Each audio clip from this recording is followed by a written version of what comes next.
electric codes. I had won the Futurity at the Southwest. I won the Futurity at the Rocky Mountain Random Horse Association. I was third in the level 4 Futurity here in 2008. And he has kind of helped me get on the map with my show career. And then after that point, we put him in the breeding shed. He won over 200,000. We put him in the breeding shed. And now he's, last year, was $1 million sire in offspring ratings.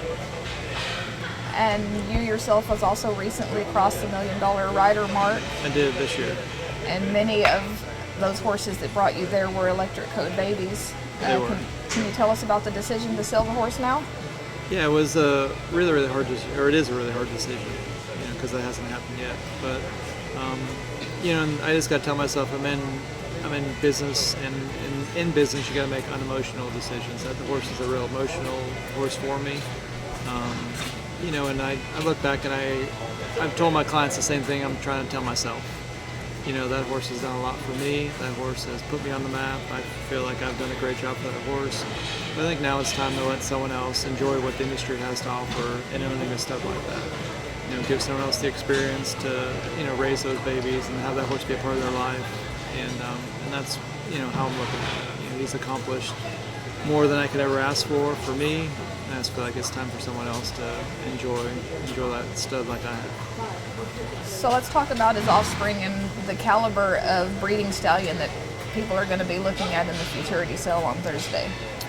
Yeah, he's known for stopping. I mean, that's the kind of what that horse is known for. He's a big stopper. He's by Jack's Electric Spark. He great conformation. That horse still is really sound, and I think that's what that's what we need nowadays. Horses that don't have to go to the vet a lot, that don't need a lot of maintenance, that are really pretty, that are great movers. And his horses compete at any level, where it's a higher end open horse, or whether it's a lower end non-pro horse. They make a horse, and they make a horse for a long time. There's a lot of longevity in him. There's a lot of longevity in his offspring. And nowadays, as expensive it is, I think that's a really important thing. And that's why, for me, like I've got a lot of his brood mares in my pasture that are by electric code, and I'm going to keep them. And I've rode some babies out of them by different studs that I really like. And you can just tell that bloodline promotes that long-term longevity that we're after.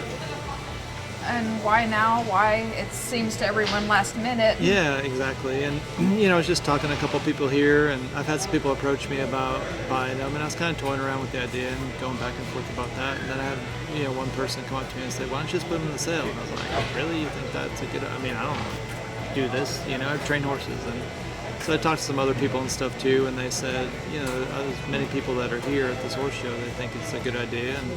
And the other part too is, like a lot of the sales and stuff like that go on behind the scenes, and no one really knows what's going on. And a lot of people don't feel like they have the opportunity to own a horse like that, or never get that chance. And on Thursday, people are going to get the chance to raise their hand and bid on this horse and be able to be a part of his life.